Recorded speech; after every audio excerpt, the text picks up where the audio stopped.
लियारी की बात जब होती है मैं अक्सर ये कहता हूँ, इसलिए कि मैंने बड़ी तहकीक की है लियारी के ऊपर कि लियारी असलन कराची है, यानी कराची की इब्तिदा ही लियारी से हुई है और लियारी के बासी ही दरअसल कराची के बासी हैं। 50 साल से लियारी को नज़रअंदाज किया गया है।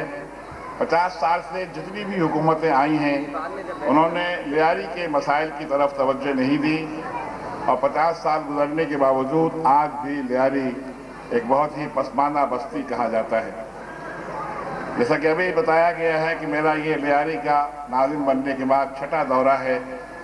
प्राइमरी तक तालीम को लाजमी कर दिया है और ये बात हम चाहते हैं कि माशरे के अंदर, किसी यूनियन काउंसिल के अंदर, किसी टाउन के अंदर, किसी मोहल्ले के अंदर, किसी बरादरी के अंदर, किसी खानदान के अंदर, किसी घर के अंदर कोई ऐसा बच्चा या बच्ची ना हो कि जो उसको तालीम ना मिल रही हो, जो तालीम से महरूम हो।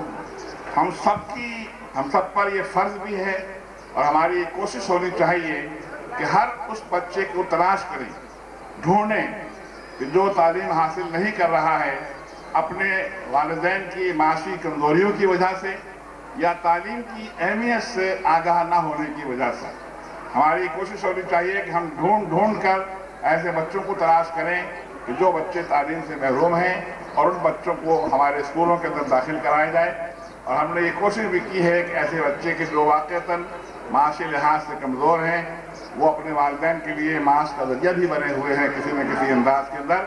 हम उन बच्चों को, उन मुस्तहिक़ बच्चों को इंशाअल्लाह वज़ाइफ भी देने के लिए तैयार हैं।